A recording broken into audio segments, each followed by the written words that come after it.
It's good coffee. It's good vibes. First of all, great to see you. Appreciate that. Nice to see you too. No, we were learning every day. Yeah. We were working out every day. Yeah. And now, you know. I'll say this, like, it's funny to say this, like, I'm almost 37, almost 30-year-old man. I'm a man. And, You just made it.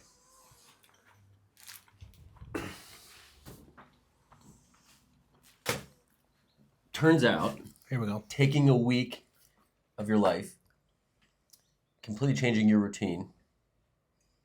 You have a routine? Consuming right now, that's what I'm saying, is I'm talking about the war, okay?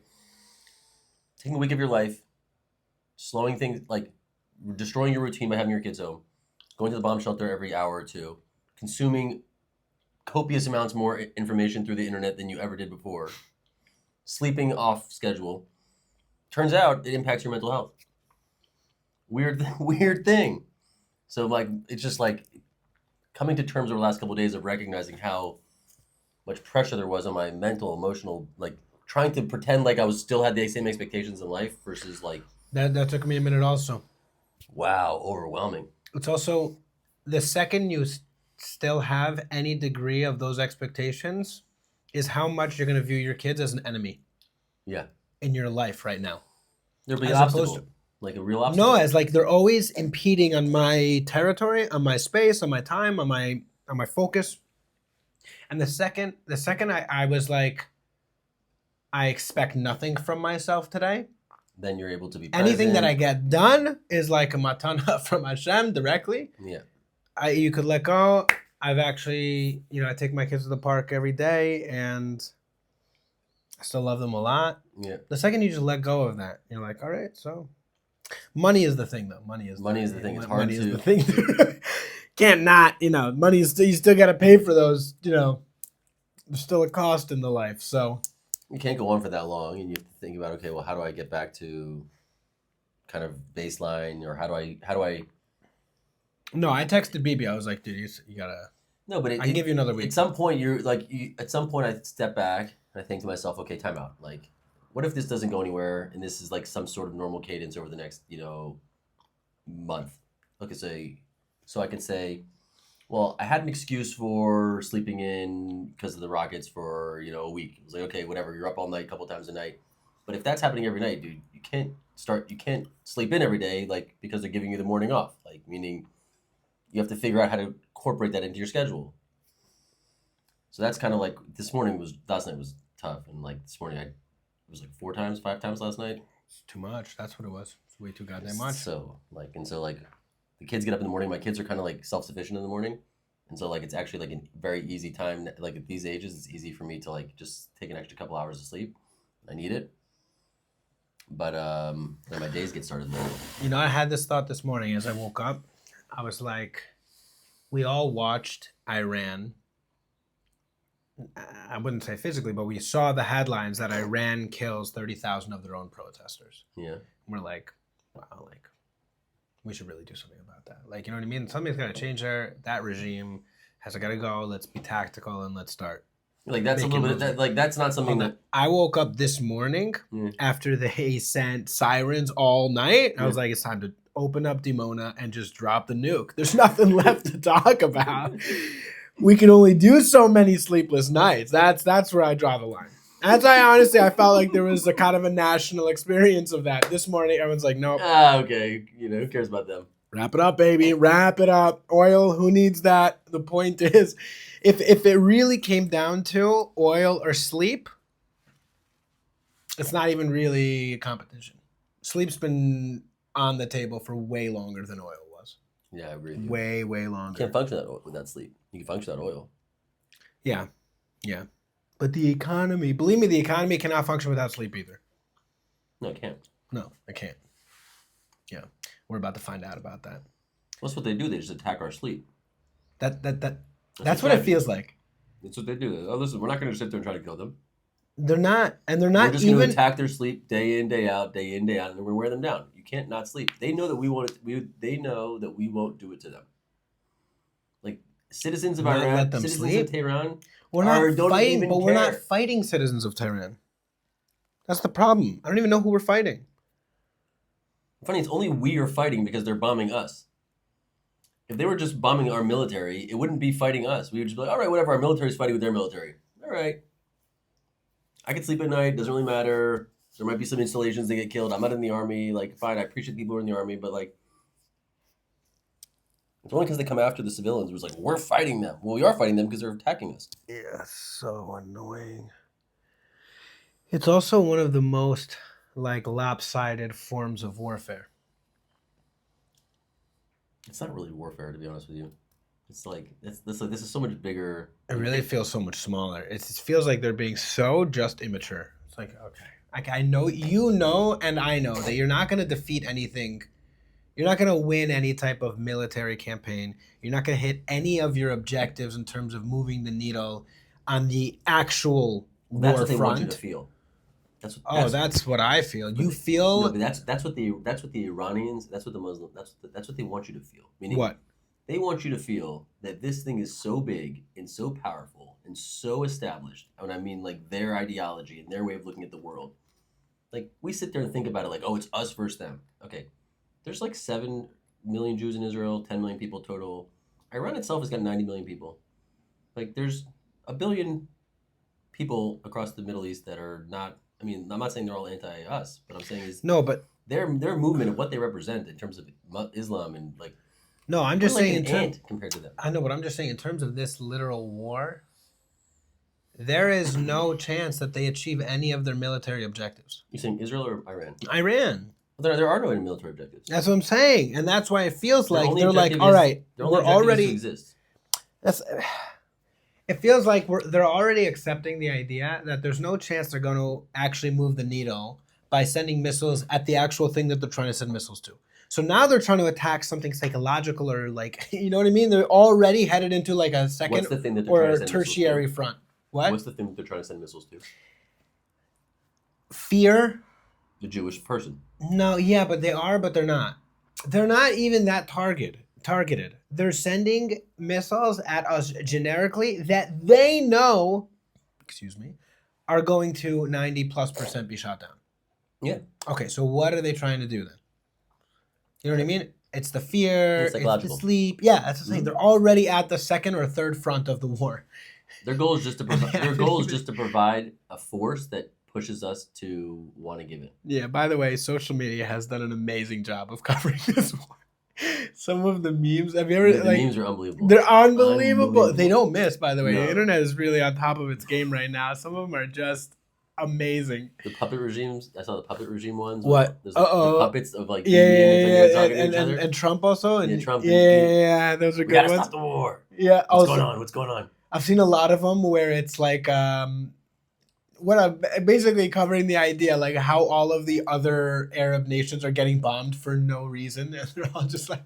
It's the same reason they're doing that every night. They're trying to create a massive pressure against what we're doing. Like everyone in the world looks around, like look at like the media in America. They look across the world. They say, look, they're starting World War III. That's what they want the media to say. But how crazy is it to be in the position of the idea that you're so crazy, and you want to perpetuate the craziness so much that nobody's ever going to look at you and put any of the responsibility on you because you're so obviously not the adult in the room that the other people are now at the causing World War III. You're sending rockets to every other nation in your vicinity.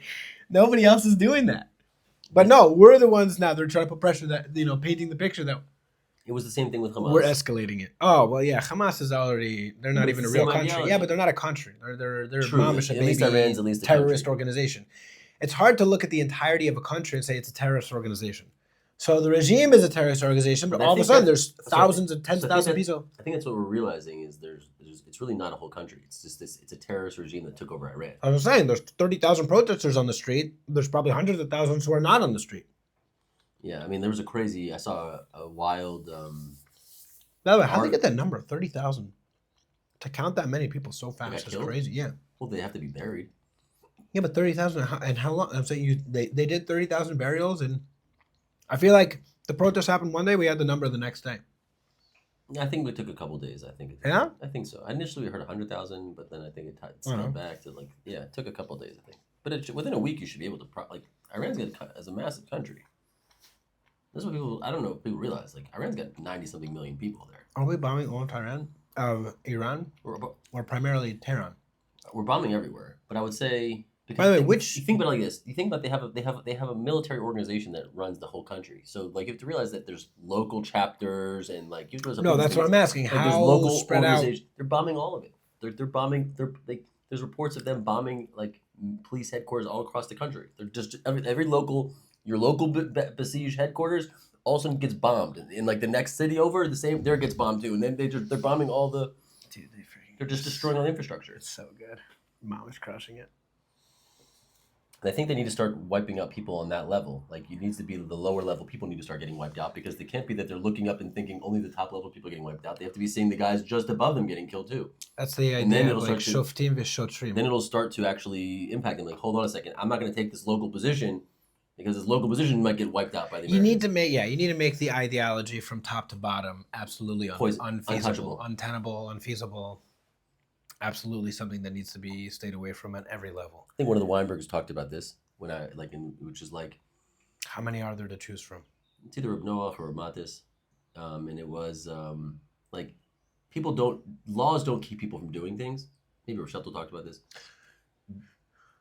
A non-acceptance of it in a society is what causes people. Like people don't want to do, or you do something and now you're outside society. Like you think about the things that people don't want to be. Talk about whether it's pedophilia or things that like place you outside the norm. Like if people find out that you did that, no one's gonna have a relationship with you. It's chayrim essentially. But those are like even just social things.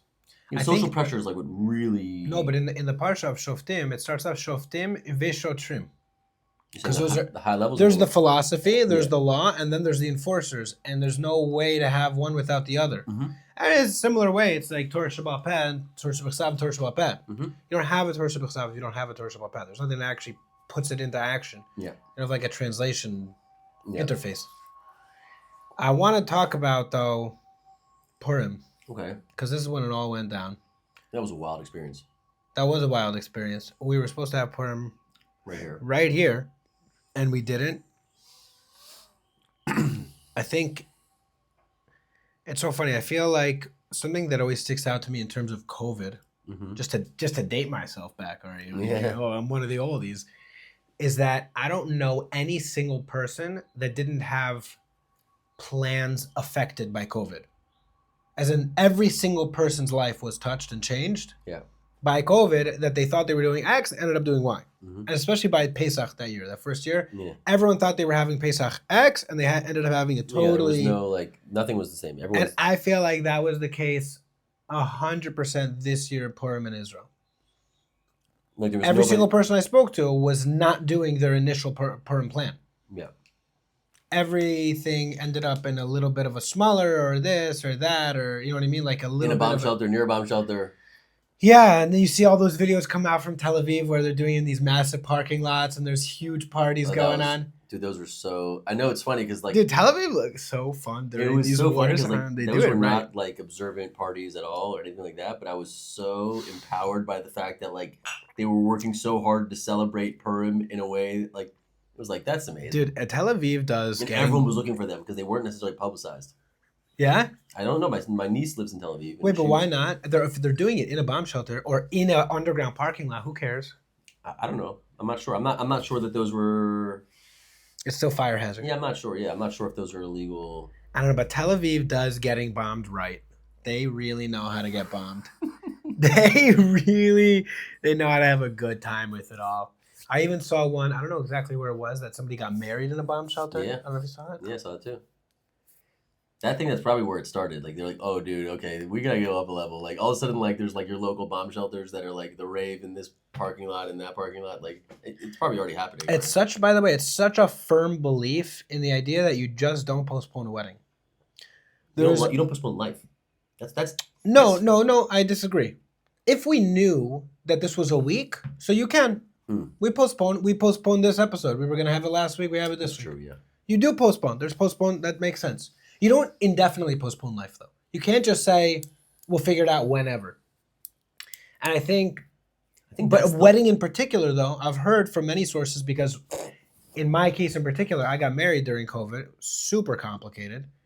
And there was a huge question about how far to push it off in the hopes that something maybe opens up because we didn't know at the time how Yeah, you had long no and idea whatever. you had no It was idea. also in the first, 6 months of the outbreak, so very unclear. And there was a lot of rabbis who I spoke to who said, "You just don't push off a wedding."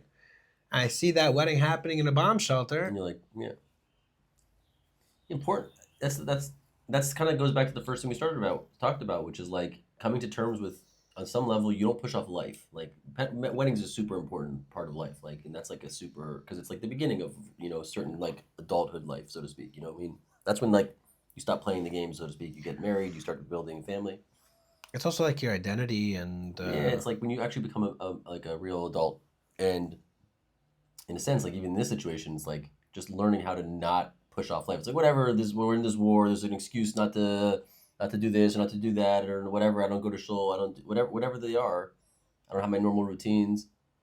It's like time out, dude. Like look at the last 5 years, COVID, and then basically just war for on and off 2.5 years already. Like yeah, but there's there's like a lot of off. just assuming that it's like life.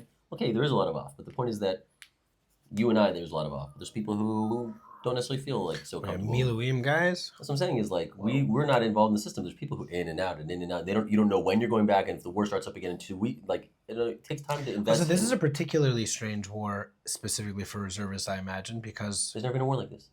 No, also at least in this country. Yeah, there's I believe I don't know of any degree of massive groups of people getting deployed.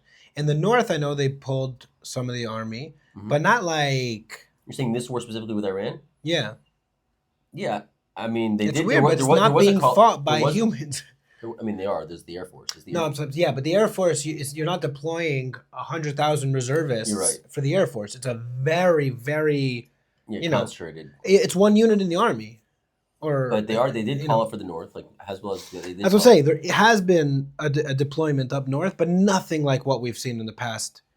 In the past. It depends, I guess, if you look at it like, I don't know, in some sense, I look at it as like this is all part of the October 7th war. Like these are all separate wars, the 12-day war. Like these are all chapters in the post-October 7th. The war opened on October 7th, and it closed whenever, God willing, when it closes. Yeah. And like these are all chapters in that war. I don't think they're going to be viewed as all 5 different wars. Like no, but I'm wondering if there wasn't such a long and dragged out hostage in Gaza thing, would have there been a more defined stop, and then we would have looked at it as kind of separate events. I feel like so much of what happened in between that just got dragged on and dragged on and dragged on, and the nation is still kind of going through it because however good you feel in any day that was happening, when there was hostages, there's always a part of you that's allowed to feel like absolute garbage right now. And you were like, there was a guilt that you just walked around with on some level whatsoever. And more than that, even if you were detached, like I didn't know any of the hostages on a personal level. And to be honest, I didn't even feel the need to like go and research all the individual and like learn about all their lives. I went down to the Noah Festival, memorial thing that they set up there. I saw it a few different places also where they had all those cars lined up. I felt plenty a part of it. You know what I mean? Especially being here experiencing it, that I didn't, feel the connection on that. Obviously, I was rooting for the hostages to come home at every moment, but it never ended. No, never ended. And I feel like that ending, and even when it ended, like how did it end? The last hostage was a body that we brought out. Yeah. So far after the fact, when, the war had looked at nothing like it did when we got into it. That it was like, all right, that was it. Is that it? Is it over? And now we have this, and it's like, Gaza's no. still not over, by the way. It never ended. Like it's not. What's happening in Gaza? You need to say we just happened to get distracted by Iran and what's going on with Hezbollah. But like, go back to a month ago, they're talking about what the next phase is, what's actually happening there. People are going into Gaza. My brother-in-law just started going back to Miluim a few weeks back, and now he's 1 week in, 1 week out in Gaza. He's going to Gaza every week. For a week. But Rebecca? Ataya. Oh yeah. Yeah.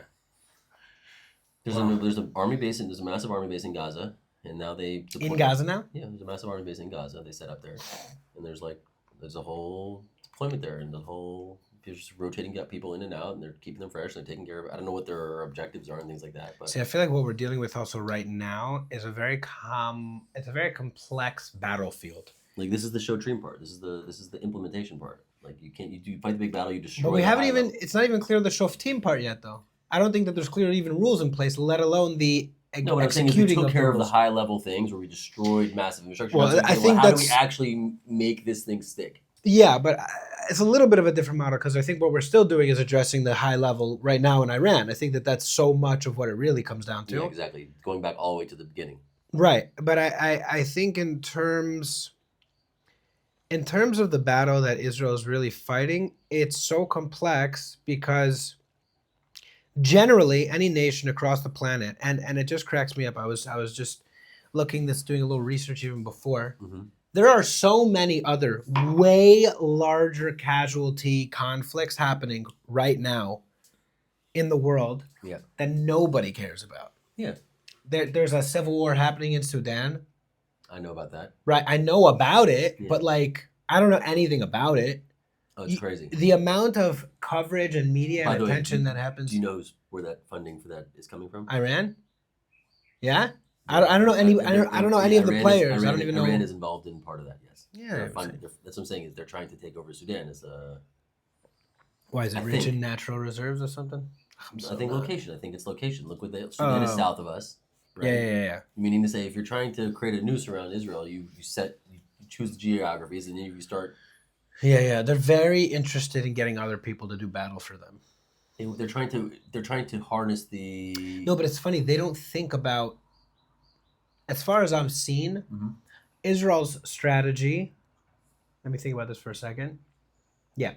Israel's strategy. I even think America's strategy, and again, I'm not a well researched in the military strategy of either of these nations to any type of expertise, but I've never seen either of them or a story about either of them aiming to create a proxy anywhere. What they're looking for is to create military presence in certain parts of the world, but then primarily allies. They're looking to have independent players who have their own interests at heart, who are willing to play on the same team as them. No, but America has a desire to create places that become democratic, which is it gives power to the people. Yes, but that doesn't mean that they're pro-American and they have to like. Again, and that's exactly what I'm saying. What I'm saying is they want to get rid of the dictatorships across the world. No, but just I feel like the very structural nature of setting up proxies is so unhealthy. You just can't have a healthy, good functioning society that's aimed at any type of goal outside of your military campaign when they're fighting a battle that's not their battle. You basically just made a mercenary. You didn't create an ally. Mafia. Yeah, and then what happens is, okay, so you can have a mercenary army to come and fight a battle. You can. You can go and pay people and they'll show up and they'll fight your battle for you. But you can't have a mercenary existence of a people who are supposed to just live somewhere, have a family, have an education, have a life. Gaza, so, or Hezbollah or whatever. These are massive organizations that have hundreds of thousands of families involved in them. Yeah. This is not like, you know what I mean? And you just can't have a mercenary family. Yeah. Unfortunately, that's what they've done. That's what they tested. And this is why I think it's so complex, because what we're trying to do in Gaza in particular, the question is how long does it take, or what do you have to do really to fight not the military battle, but the propaganda war that's been poisoning their own population to have goals that are so not aligned with their own generic life interests. It takes a full generation. But what does that mean? What do you have to do? It takes a whole generation of what? Education, military constraint. That's what we're testing right now. That's what I think Israel is right now pioneering going forward. We know what it takes, I think. The question is whether we have the How do you know what it takes? To do it. Why? What do you think? What do you mean by that? We understand how children and humans develop. And if you raise them in environments that don't teach them about like not wanting to about poisoning them, meaning it's like you have to give them access to a map of the world that actually reflects the world, right? When you raise your children telling them that the Jewish people are a poison and a cancer and that we are the ones who are ruining everything, then they're going to grow up seeing that as the map of the world, and then they're going to respond accordingly. That's, by the way, that's what these people have done for hundreds, if not, I don't know how long, but the thousands of years. Yeah, there's always been people invested in that. That's the way they believe it, which narrative. is why it's a whole nother point. If you want to put yourself in their shoes for a minute and think why they're so like concrete, because they believe with all their heart and soul for thousands of years that what they're seeing is correct. It's not like who are you referring to right now? The Islamist, the families that grew up in the Islamist under the Islamist regime. You wonder how they have so many people who are pro the regime, because that's the way they see the world. That's literally the way they see the world. It's not like they know what's right and they don't care. They're being evil. They actually believe what they're being told. You can see how genuinely believe it. Could you imagine believing in a God?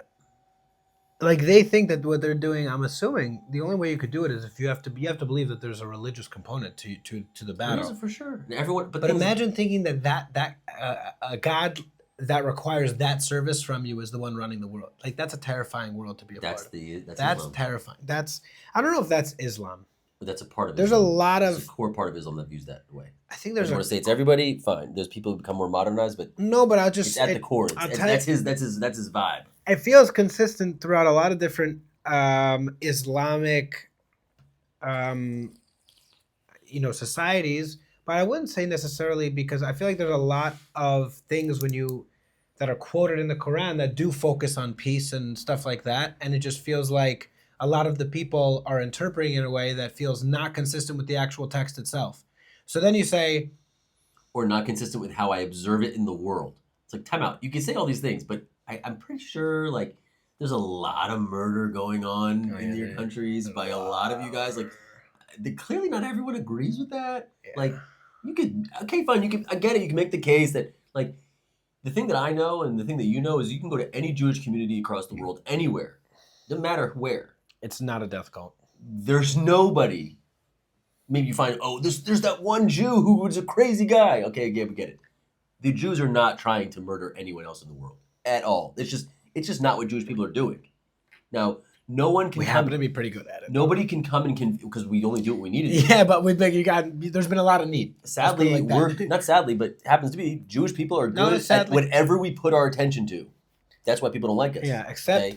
And by the way, just now we figured out basketball too. We finally got an all-star into the game. Shout out to Denny. Finally, very underrepresented there for a long time. Yeah. Finally figured it out. We just had to make one of them. Yeah. 6'7". That's it. We just hadn't done that so much. You know what I mean? It hadn't been a lot of That's the kibbutz galios, by the way. Once you start importing the Eastern Europeans and they, whenever one grandparent's Jewish, then all of a sudden you start getting 6'7", There it is. 6, there it is. You start getting like 7 foot people. Yeah. They're gonna be good at basketball. I think football though. We're still. Yeah, dude. I don't know. We value the brain. We value the brain too much. Yeah, we'll figure that out though. I mean, Julian Edelman was pretty good. Julian Edelman? Yeah, Edelman's got to be Jewish. He's Jewish. He good? Do you know that? Or? I'm like almost certain Julian. Here's what I know. We've definitely dominated the owner's box in all of these sports for a bunch of years. Doing good out there. Yeah. Right, fine. Like it's a big secret. Whatever. I don't know. It's not. Honestly, people say Jewish people control the world. I think the paradigm of saying it like that is they say the Jews control the world. It's funny. People get very offended about it. But the thing you can say is, if you go into any place of power and control anywhere in the world, okay, whatever, you go to China, I don't know, you're most likely going to find Jewish people there.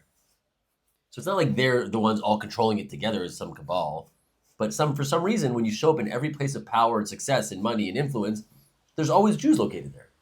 And it makes people ask the question, how are they here? Everywhere.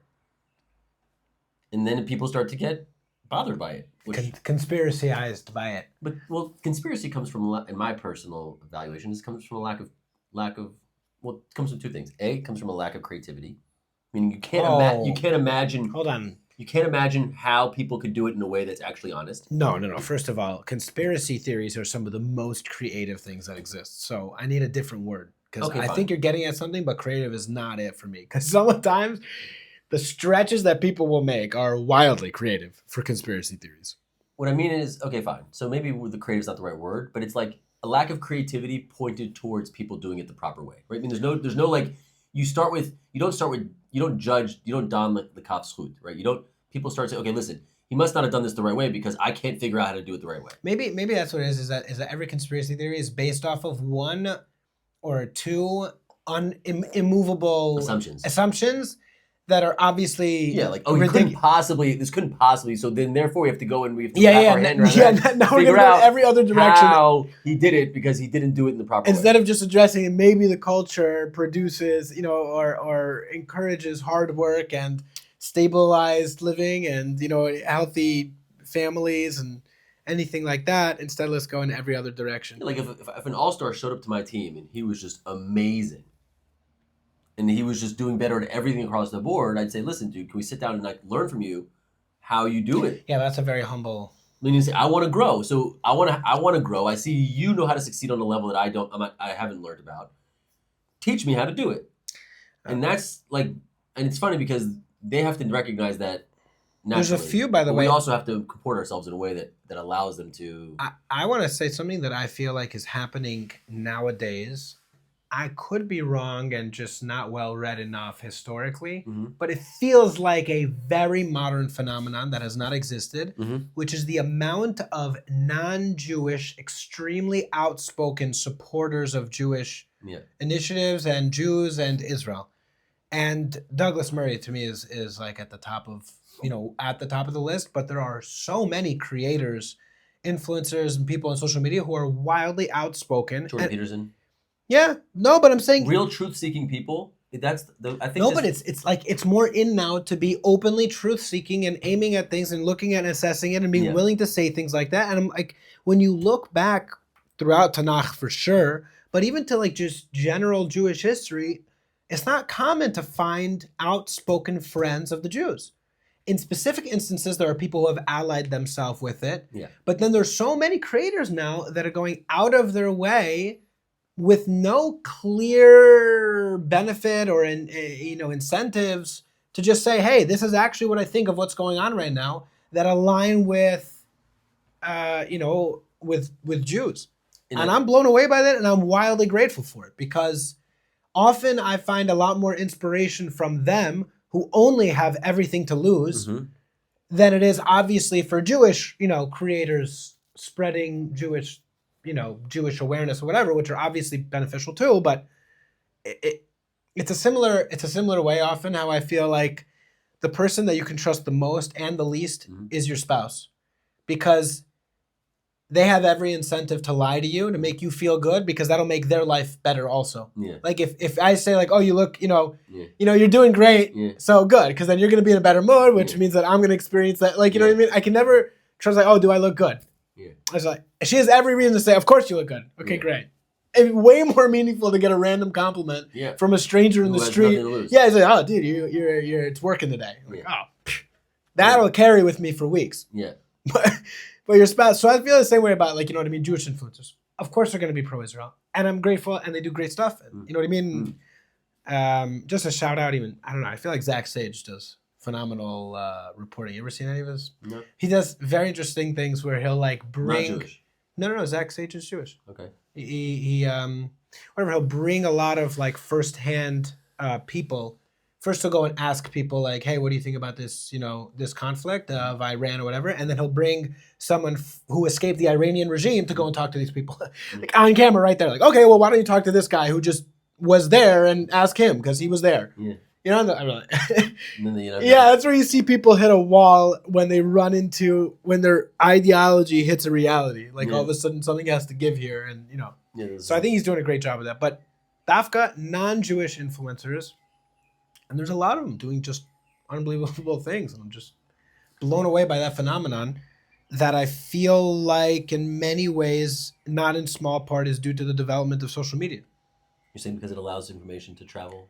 There's an incentive structure that allows people to reach an audience that they never could have if they didn't have a platform that can grow organically and that gets rewarded by them feeding something that people find interesting or valuable or whatever it is. But what's interesting about, you mentioned social media, is that there's so much information that people have access to, and right now there's such a struggle for people to figure out what's real and what's not, especially given AI's introduction. Wow, AI changed the game drastically. But what's interesting is that people are starting to identify with a internal, like, for a long time we've been manipulated by marketing, and I'm not saying we're not being manipulated now, but the point is that because of AI's introduction, it's way harder to get, non-authentic situations. Right now, authenticity is like is like leading the way. Yeah, and it's funny. And that means that authenticity means truth, at least truth from the angle that you see it. You may be wrong, but try to be honest. Authenticity is like, okay, try to be honest,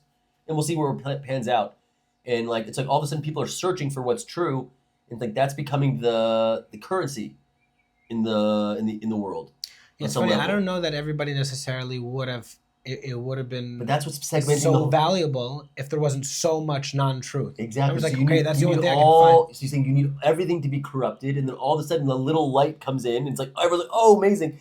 And what you're experiencing now is you're experiencing a world where it's not being segmented into any type of religion, Judaism, Christianity, Muslim. It's not that. It's being segmented into people who are searching for truth, growth-oriented, truth-seeking humans, versus they can be growth oriented, but non-truth seeking humans. Yeah, that's something that I find. That's the thing that's separating two, and it's like all of a sudden you're realizing, like, because you have access to so many. Because you have access to everything, and anyone can have access to anything. And by the way, that is something that I found so. Primarily, I feel like he's leading the generation in this is Jordan Peterson. Because he has a wild group, a wild audience in the Jewish community, in the Muslim community, right, in the Christian community, because everyone's like, what he's saying is just true. And I found so much of what he's saying in my own liturgy, lore, history, he's identity. He's the godfather of this movement, in some sense. And what's interesting is if you go back, I was actually lucky enough to come across Jordan Peterson before he exploded. People had sent me some friends of mine had sent me some I remember when he was getting lectures of him when he was still in Canada, before he wrote his 12 Rules of Life book. And as Trump was coming onto the scene in 2015, 2016, there was things that he was talking about that were aligned with conservative. And so what happened was, if you go back and look, you'll see that there was a whole bunch of liberal outlets that they tried to take him, bring them on their show as an interview, and then destroy him in front of them. That was a common thing. Kathy Newman was like the stereotypical. That was like if you want to see what everyone was trying to do, but you can go find a whole series of them. Eventually she was not subtle about it at all. Eventually they realized that they're dealing with a completely different type of animal, a completely different type of beast, and he shattered the whole mold because he's somebody who is completely, at least from my estimation, from what I've seen, and this is why I have deep respect for him, is because he's completely truth-seeking.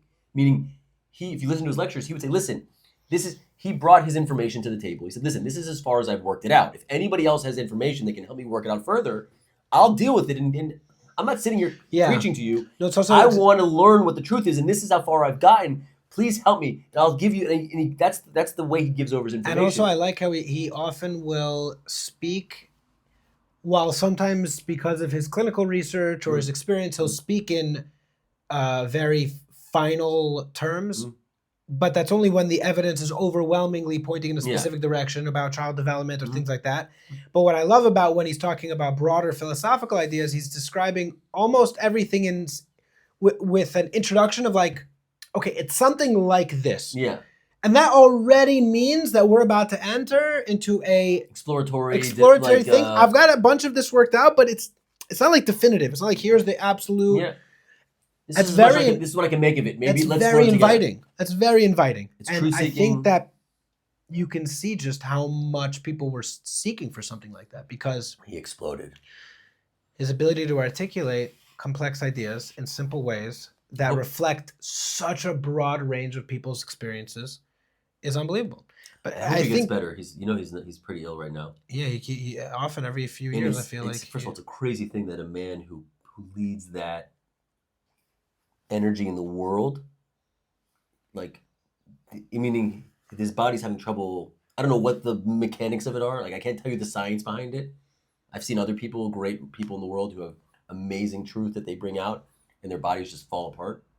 I don't know what it is exactly, to be honest with you, but it's consistent. Yeah, like, You know what's interesting? you know Rabbi Elevation, Rabbi Daniel Katz. Yeah, he has a. I'm saying he's somebody who brings incredible knowledge and information and truth to the world, and his body just gave out on him. Like he just broke down, sick for years. He had no idea. He actually has the same. He started doing the same. What's it called? The same. He only eats meat. He got that from Jordan Peterson. Really? Mm-hmm. So and it's working. It does. He said it. He works for him, yeah. But Jordan Peterson's got other issues. I don't know what they are, but I don't know. I don't know. I just feel he's not doing sad, well. But yeah. I'll tell you something that I actually heard today. I was in the park. I popped in Rav Breitowitz Q&A, and he was talking Dafka about Kabbalists. And when you look throughout history, many of them die very early. The ones who are, he said, the Ramchal, the Arizal, almost all of them died before 40. He said even Rav Aryeh Kaplan, who's more of the modern one, died before, and he said it's a dangerous place to go sometimes, like how far you get into it and whatever. It's like freeing, but you really free yourself. Like, you know what I mean? Almost go a little early.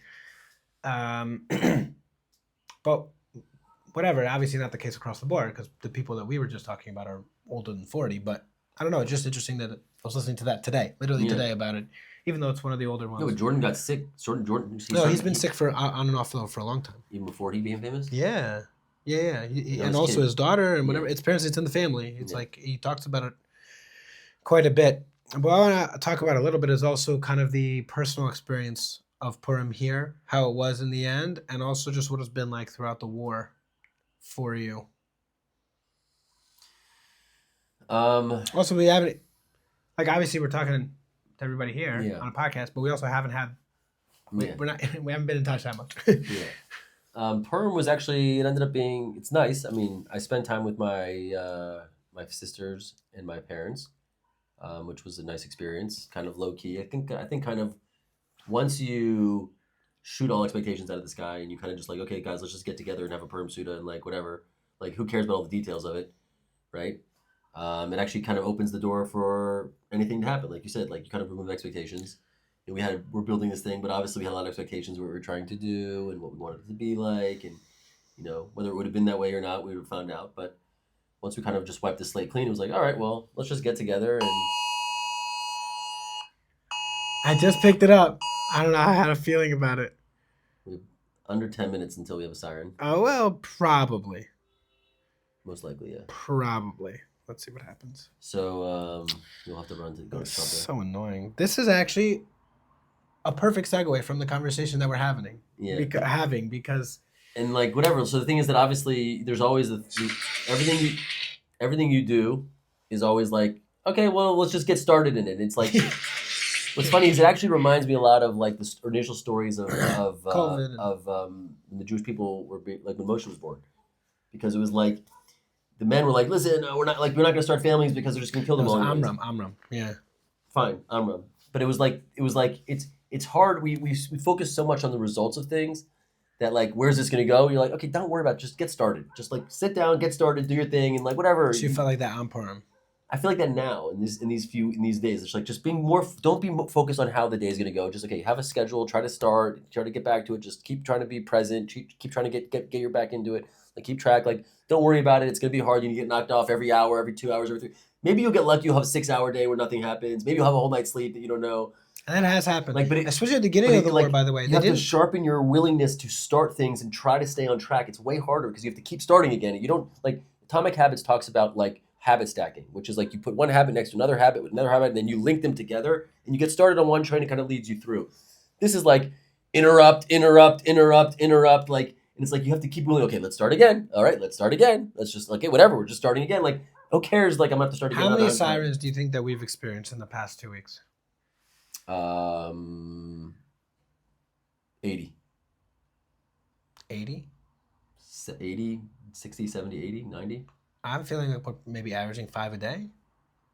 Sometimes, let's say 5 a day, yeah. Okay. For the past 2 weeks? 20 days? 10 days? 50, 60? No, 15 days? No? I think it's probably, I think it's a bit more. But yeah, okay. I think it's probably somewhere between 50 and 70. How long has it been since this thing started anyway? About 10 days. About 10 days, that's it? Start on Shabbos, and we're at Wednesday. I feel like it's 10 days are the longest days of my life. 10, 11 days, 12 days maybe. 12 times 5 is 60. 12 times 60. I was saying it could have been there some more. I don't know. There was days with more. There was days with less, though, I think also. Yeah. I think we're probably somewhere between 60, 75, something like that. You're saying that's They always come at random times, and you spend about 10 to 12 minutes in the shelter each time. Exactly. So that's 700 minutes. Yeah, but it's like it's so interrupted. It really also does not do wonders for my ADD. Dude. Brutal. Dude, it almost feels like Iran, not only are they targeting Israel, but they're dafka targeting the Israelis who have ADD. They're like, trying to figure this out. The wild part is that there's a part of me that's like, okay, time out. Like, if this thing ends tomorrow, and then like, okay, I get to go back. But imagine if this if this goes out for another 2-3 weeks, okay? Which it could. And many outlets I don't want anyone to die. But it gives me an opportunity to strengthen my resolve towards starting things. It's like, okay, time out. And I've been dealing with this the last day or two, which is like, okay, how do you sharpen your tool, dude? Like, this isn't getting easier. Everyone across this whole country is dealing with the same thing. Get out there, sit down, start your work, do the thing. Stop. Do the laundry, pay attention. Like, you need, first of all, the thing that requires, by the way, is that, and this is the thing, which is, Stephen Covey talks about what's called the circle of influence and the circle of concern. Okay, the circle of influence is where your attention goes to. The circle of concern is where your attention goes to. You're concerned about anything, sports teams, anything. Circle of influence are the things that you have power over. And the idea is that you want to make sure that you're in the circle of influence is always inside the circle of concern, because you can always think about things that are way beyond your influence. But everything that you have influence over obviously is within everything that you have influence over, if you're thinking about it, it's within your circle of concern. And what's wild is the more you're able to focus your attention on things that you only have influence over, meaning things that you only have control over. I'm not thinking about American sports. I'm not thinking about what's going on in Iran. I'm not thinking about anything that I'm thinking about, okay, what time can I go to bed at? Can I keep the rooms clean? Like, the things that I actually can control that are right around me in my circle, then the more effective of a human you can be. And this is an exercise because, meaning, the war starts, all of a sudden, okay, fine, I'm looking at the news, what's going on here, I'm reading these things, I'm trying to figure out what's happening, what's going to happen, I'm trying to make sense of the whole thing. Where all of a sudden, we get thrust into chaos. It's like, okay, fine, so I'm trying to make sense of all that. Then it's all of a sudden, it's like, timeout. I'm never going to figure out the chaos. I need to figure out, okay, what's Yerucham's role in the chaos? Okay, what's Yerucham doing? What's happening with the kids, with the family, with the wife, with the job, with the work, with the friend? Like, okay. And it forces me to, okay, I blocked all the news websites on my phone. I went back to, like, no checking anything. Like, it's like, if the siren comes, it comes. I'm not reading it. There's too much information coming in, and it's causing me to focus outside of my circle of influence. It's distracting you. It's distracting me. And so it's like, okay, you need to really be ruthless. I find that I need to really be ruthless in terms of not paying attention to things outside of that. And so my default's been like, okay, just say no to everything and just focus. And that's like, okay, there needs to be a bit of a balance here, fine. But, like, this opportunity is really... Right, first get back to what's in front of you. It's really forcing me to have to really strengthen those skills. And so it's like, okay. Yeah, I'm so grateful for that opportunity as well. It's been... Listen, a lot of things you don't volunteer to get the opportunities that you have, but you see the opportunity, you see the challenge. No, I think in many ways that is walking through life, really experiencing of the Yichud Hashem, that Hashem is one. Yeah. This is part of my experience with God, and this is part of my experience with God. This is part of my experience with God, and that's part of my experience with God. Everything is giving me the same potential for connection in front of me at this very moment, whatever the position might be. Yeah. Almost gets back to our episode last week. Yeah, Mio Daily. Who knows why? This is why you're here right now. Okay, so figure it out. Look around, see what's going on, and figure out how you can effectively walk forward. Something that... It's not an easy thing to do, especially when it's like this. Are you how aware are your kids? Are they nervous? Do they get scared? Liel is more scared about the bugs flying around the lights when we're going to and from the bomb shelter than she cares about the bomb shelters. Okay, your other kids? Awesome. She's always kids. Liel's like, wait, are there bugs? I don't want to go to the bomb. Are there bugs outside? Yeah, like, Liel, there's a missile coming from my room. Yeah, maybe we should go to the bomb shelter. She's like, listen, but there's mosquitoes on the back porch. Yeah, the mosquitoes bite me. The bombs haven't. So let's talk tachlis. Exactly. By the way, it is also thank hard. God my kids are fine. It is also hard to really feel so like feeling I really have to rush to the bomb shelter, because let's say your chances of getting hit by a chas v'shalom, a bomb in this type of thing generically are like 1 in 10 million. Yeah. And then if you go into the bomb shelter, now it's like 1 in 100 million. 1 in 100 million. But if it's a direct hit, like we saw, I'm saying, it was a horrible tragedy that happened in Beit Shemesh. They were in the bomb shelter. Yeah. That's where it happened. Yeah. and didn't help too much. You're like, all right, so. No, but you do what you can So do. so whatever that degree is, kind of makes the concern of my mosquitoes in the bomb shelter increase throughout You're saying this it's not. time period. But one of the biggest things I feel like that has affected, that I'm so grateful for, and that has affected my experience, especially of the nights throughout the war, is first of all, my kids are very young. So Talia, my older one, she's 4 now. Mhm. Every time we're in the bomb shelter, she has 1,000 questions about the bad guys. Yeah. Or the bad guys, they want to throw rockets at us? They want to throw rockets, but they're in jail, right? They're not in jail. How far away are they? Where are they? Who are they? We know what's going on. But are we throwing rockets at them? And then sometimes we've seen, like, one night we saw them deploy, like a rocket go up to deploy the, I don't know which system it is, but there's one of the systems that we launch into the sky. It's stationed there, and then it like sends out interceptors from there. I think it's the sling. Yeah, okay. Because I think this David Sling deals with ballistic missiles. Iron Dome deals with smaller stuff. I don't know. Maybe we just it could call be it Iron Dome, but it could be. That's my. It's all Iron Dome, right? That's the one that got the most fame. Yeah, but that's classic. David Classic Sling Israel, by the way. Is like atmospheric intercepting. So I don't know how. Whatever. So anyway, and then it was whatever. So there's a lot of questions like that. But the fact that my kids sleep in the bomb shelter, they have woken up 0 times in the middle of the night. Yeah. I feel like I'm blessed throughout this war because of that. That's an unbelievable, unexpected. There's an annoyance that you don't have to deal with, friction that you don't deal with, and you guys get a pretty good night's sleep. They get a good night's sleep. Even if we didn't get a good night's sleep, thank God my kids got a good night's sleep. If you don't have any anxiety around waking up your kids. Like my wife's anxiety is all about like, oh, what if we have to wake our kids up, right? So it's like, it's annoying. That happened a lot of times in the last place that we were, which is exactly, there was a comedian, I don't even know his name. That's the whole anxiety, by the way, is waking your kids up. that's literally the whole thing. That's what I'm saying. Iran, kids in the middle of the night. No. Yeah, that's what I'm saying. Iran is not fighting a military battle right now. They're fighting the women of Israel. And they're doing a good job, let me tell you. The women of Israel are incredibly strong human beings that are fighting the war back. Hashem came to the women before he gave the men the Torah. What do you mean? Hashem came to the women of Yisrael before he gave the men the Torah. Yeah, he offered the Torah to the men because if the women don't accept the Torah, then who cares if the men accept the Torah? Yeah, it's interesting also because I was looking at Dafka, the women have to be entrenched in believing in this thing. Or else but also the men would never be able to go to war and fight if the women weren't interested in them doing it. It's funny. There's a degree of perversion that it seems like the women were never subject to, which we see specifically in the Egel Azav. They didn't take part in the Egel Azav, and more than that, Aaron, in his attempt to divert the Egel Azav from happening at all, tells the men, "Go get all of the jewelry from your women. Good luck with that, bro." Yeah. They ripped them out of the ears of their women. Yeah. But then when it came to the Mishkan, the women were giving all their jewelry, no problem. Yeah. They always have their eyes on the real prize. They don't. I don't think they're much more grounded in that regard. One thing that's really beautiful, by the way, is that we shelter with our neighbors. Okay, which hopefully I don't know if we're gonna get a siren, but if we do, I think you'll meet them in a minute. And it's interesting. It's like we're not in the same. They're from completely different life than we are. It's beautiful. Everybody's the same in a bomb shelter. No, but we've built an amazing relationship with them over the years. Like they're.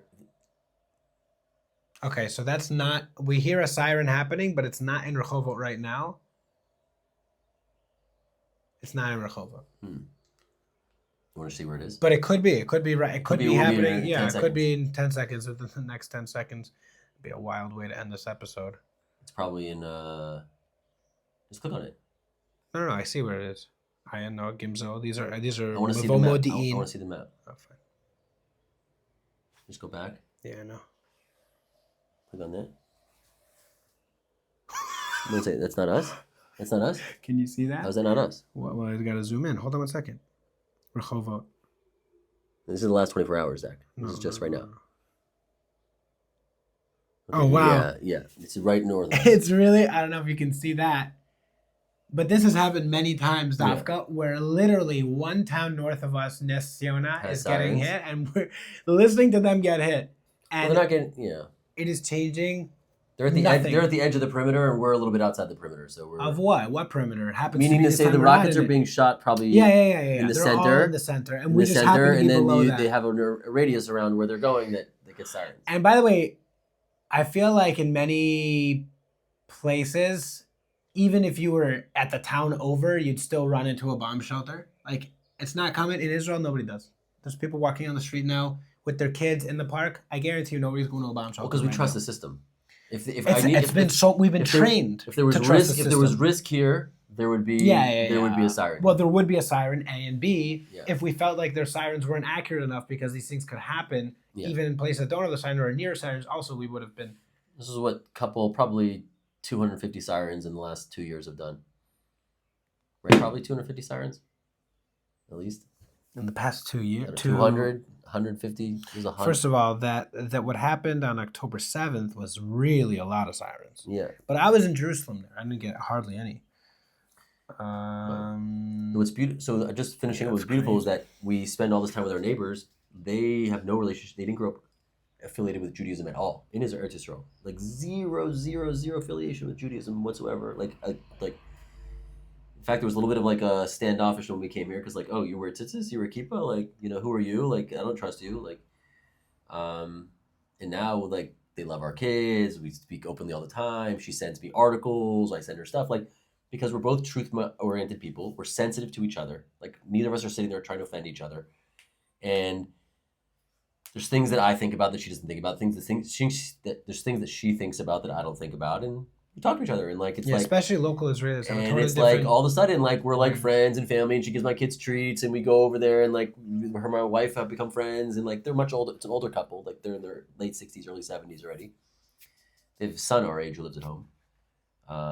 It's just a funny experience. Like, by the way, we have this like beautiful relationship with our neighbor because we share a bomb shelter with them, and like it's in a way that you can't. It's more like family. Like we don't talk to them or hang out with them or go anywhere with them. It's just like.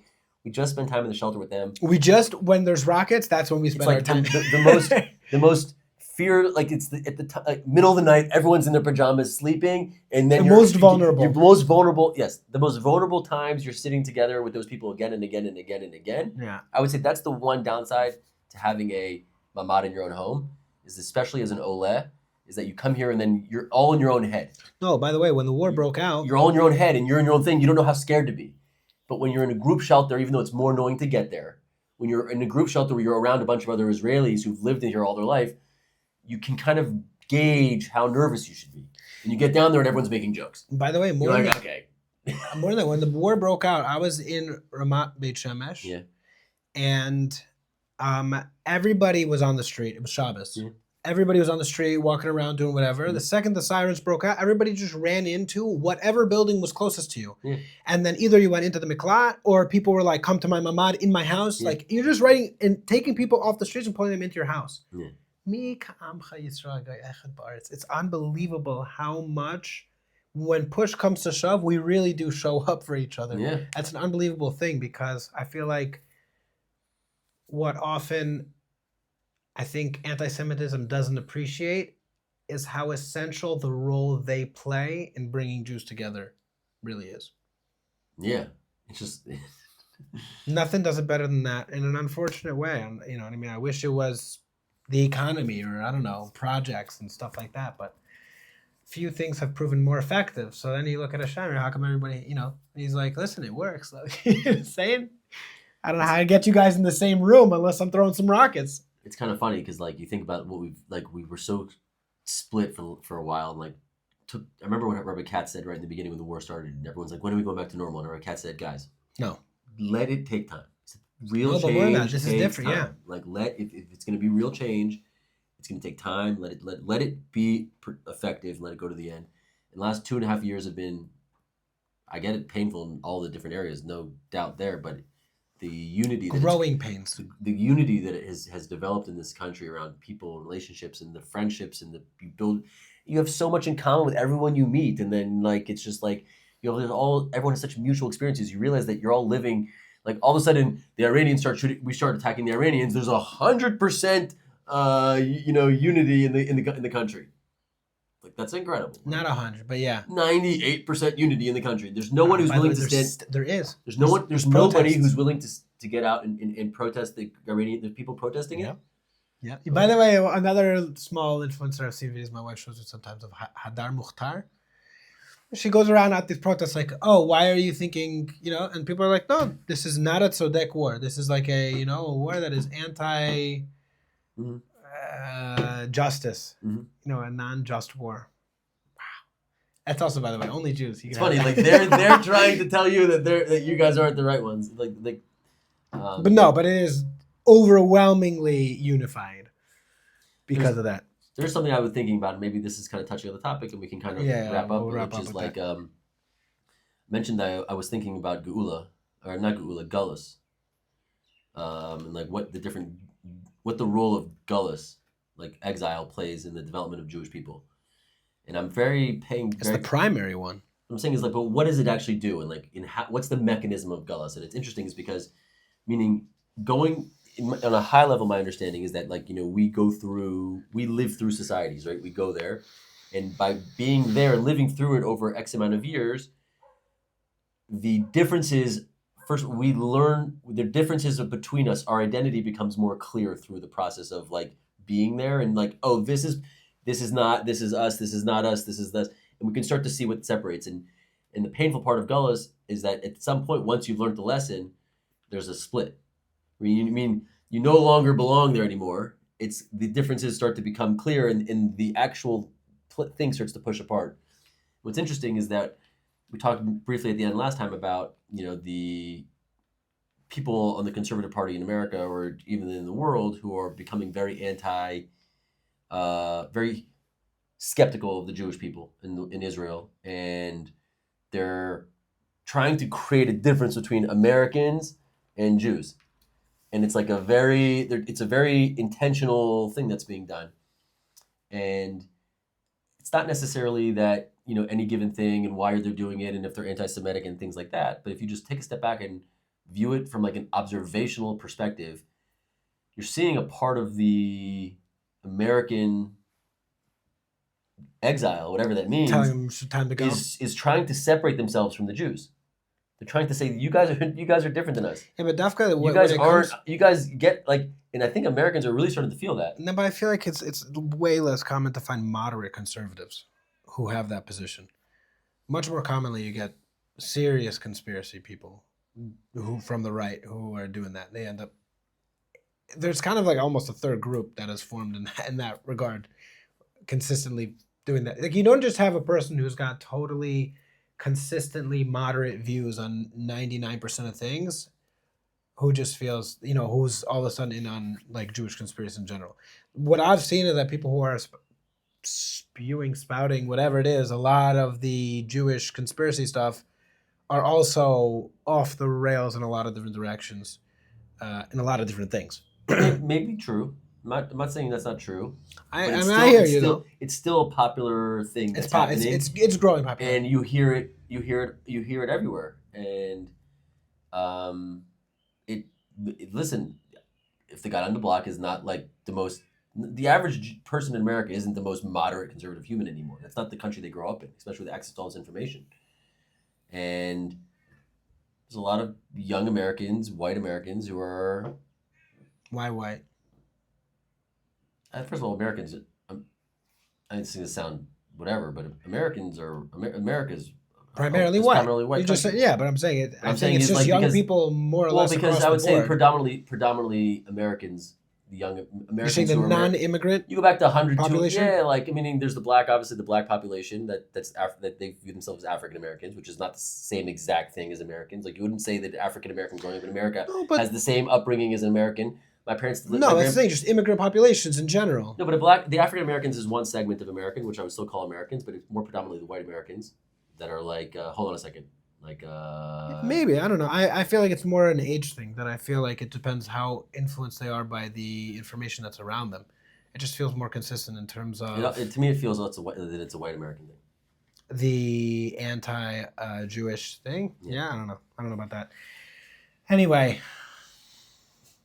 But it's a fascinating time. I don't know. It's like the whole thing is fascinating. It's like it really just want to makes you like. It's like this, keep your eyes open. I can't believe like we're living through this. Right it's so insane. It's like we have such an opportunity. We have such to see, to be, to live. I appreciate you making the effort to get back on top of the game here. Yeah. But did it record? Yeah.